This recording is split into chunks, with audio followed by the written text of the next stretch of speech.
street and others to be able to be your eyes and ears, to be able to quell any beast that may be kindling there, because those ingredients are there for crime to go up in the summer. But we went well over 100 murders some time ago.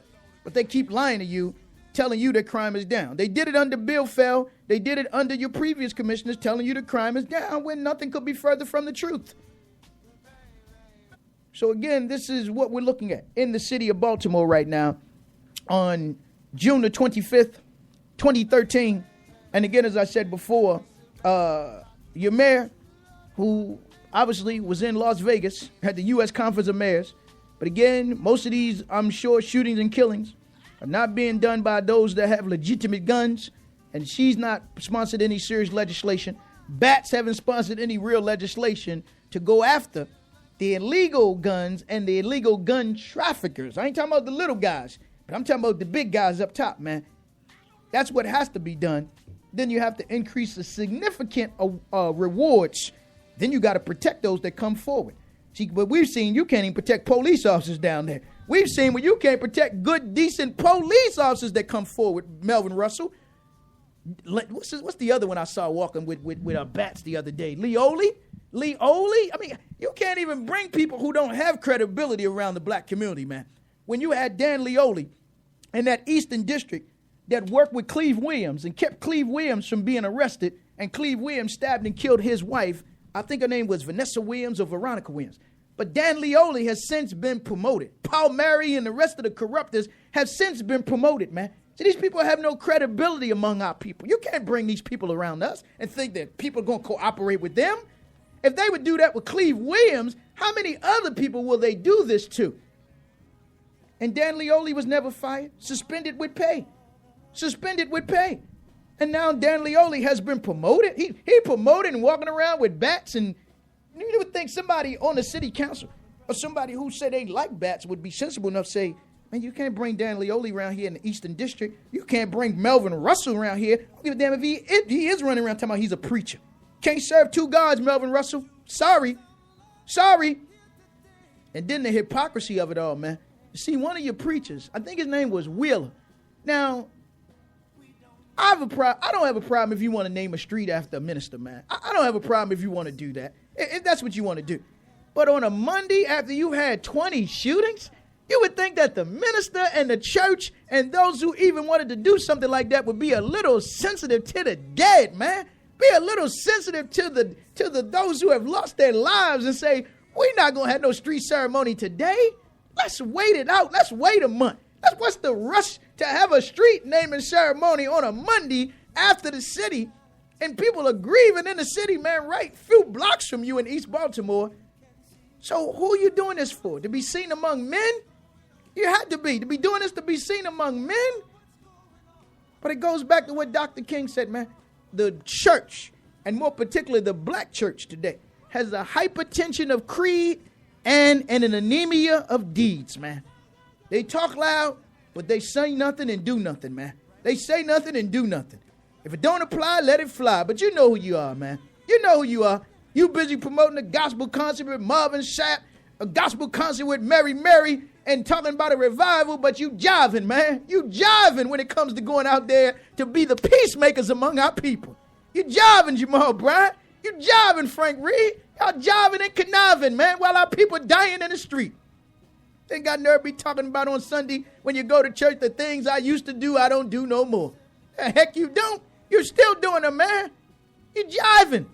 People dying right around the corner, 1400 block of Pennsylvania Avenue. How many churches on that corner? Right around the corner from Bethel AME. He gonna tell you come to a revival. I think y'all need to take them to a revival, man. Many of them. If it don't apply, let it fly. But to see that a church gonna have a street naming ceremony on Biddle Street with all that death, all that destruction, all that mayhem that took place this weekend, man. You would think they'd be so in tune with the people that they would say, not now. Not now. Even the politicians that were there would say, not now, Pastor. But no, it's all about me. All about me is what they saying. It's not about we.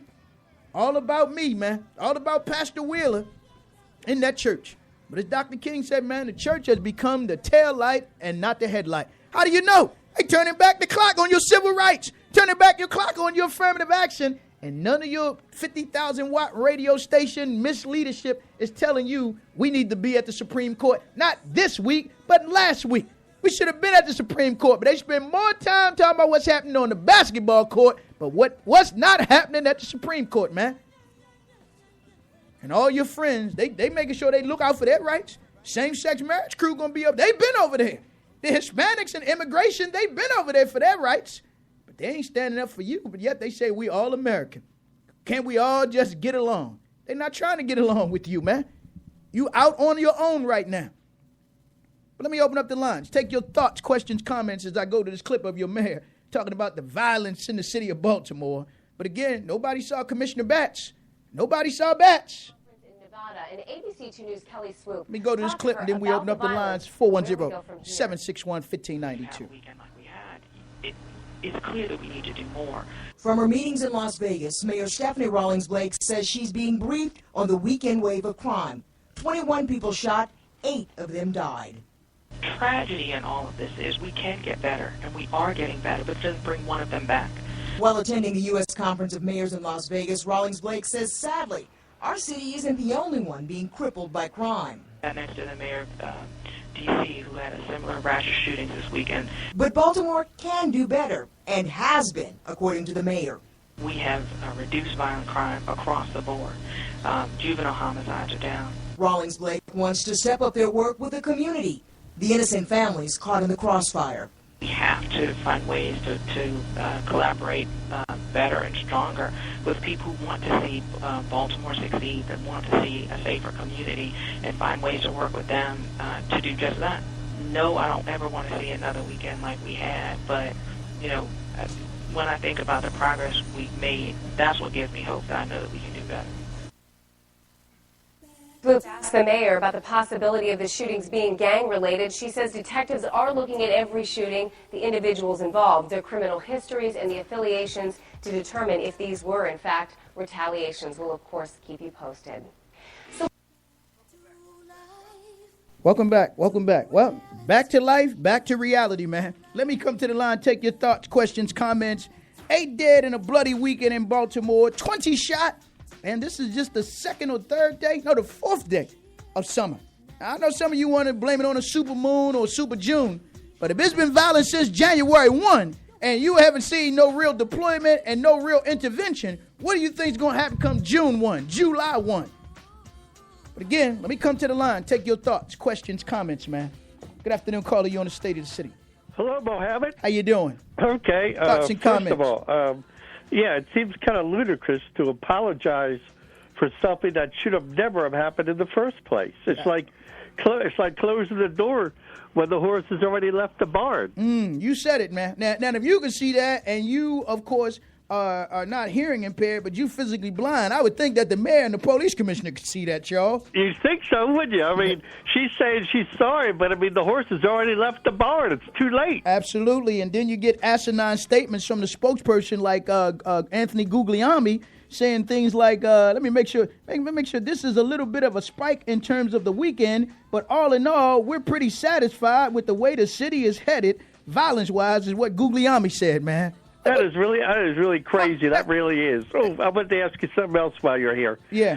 Did you see the program Friday night? Yeah, I saw it. I won't get a chance to get into it today, but I'll come back over the next couple of days and talk about it. Excellent program. All righty. Well, I really appreciate you doing that. I'm serious about that too, Mohammed. All right. Thank you very much, Charles. And thank you. All right. Thanks for checking in, man. Now, if you can get a man that's blind that see that, you mean Guglielmi down there could not see that? And to be so cold and insensitive, man. No empathy and sympathy to the families. Here's a white man that gets in his car every night, a city-issued car. When they telling you as city employees, they want you to crack down on using your city-issued car. Here's a man that drives 174 miles back to Virginia every night, man. And then he wouldn't make that kind of statement if he was a spokesperson over any other city. In Virginia, he wouldn't have made that kind of statement to my overall, we're happy with this.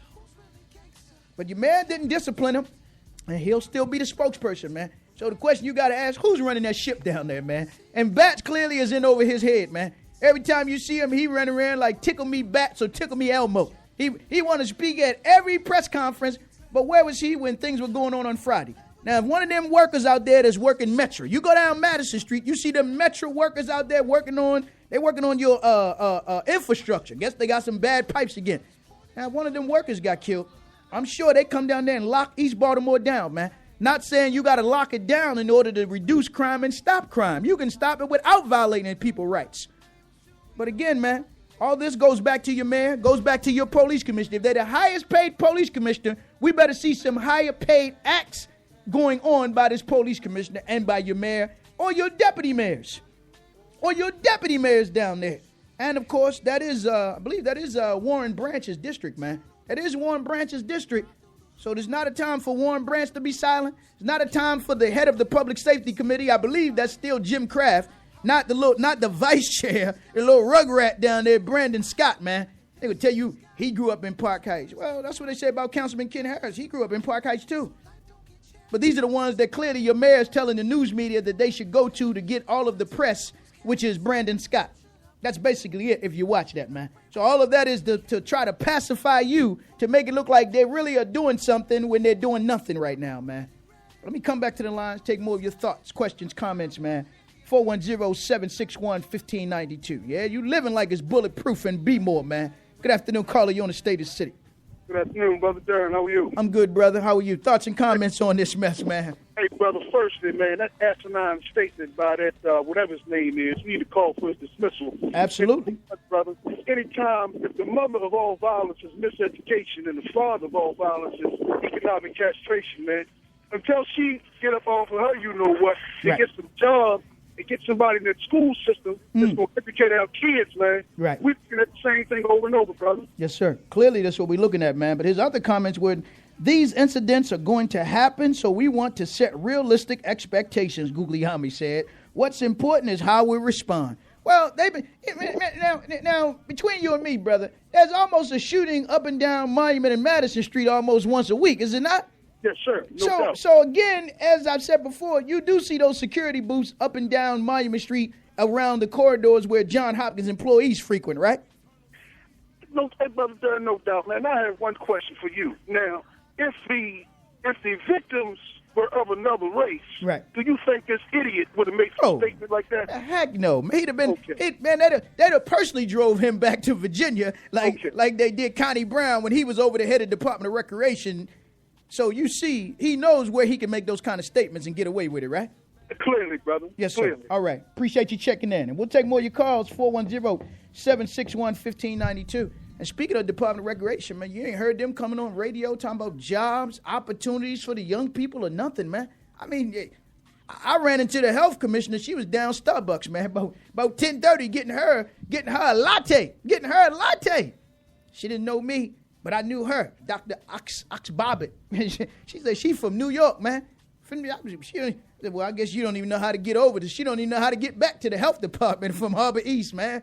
But this is what we got going on in the city.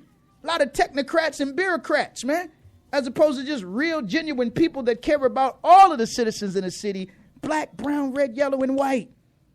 But particularly the black folk that live in this city, the poor people that live in this city, man. Let me come back to the lines, 410-761-1592. Good afternoon, caller. You on the State of the City. Assalamu alaikum, brother John Muhammad. Wa alaikum salam, brother. How are you? I'm good, brother. Yes, sir. Thoughts and comments, man. This bloody weekend, of course, as I've been talking about, man, all this action regarding the court, not what's going on the basketball court, but what's going on at the Supreme Court. Yes, sir. Yes, sir. Thoughts and comments, brother. Yes, sir. Totally, man. Let me tell you, that Guglielmi, he's a total idiot, man. Yes, sir. A total idiot. Right. You know, I confronted him one time. Yes, sir. And he was on a panel at another show. Right. Telling everybody about the Bloods and the Crips and the BGS. Yeah. But I asked him, I said, what about that big gang in blue that sit down there on Fayette Street? Yes, but sir. He didn't know what to say. Right. You know? Yes, sir. He can't say anything, man, because they would check him. You understand? Now, if he did say something about them, they would check him and tell him he's not even an official police. He's just a spokesperson. So, again, this is what you would see coming from them if he dared to even open his mouth up about, again, the highest paid police department with all this overtime, and they can't protect the citizens in the city of Baltimore. I'm not talking about the good ones that do their job every day. But I'm talking about them ones, they know they walking around trying to get a slow job, a blow job, and no kind of job for 8 hours, man. You find them and see them around.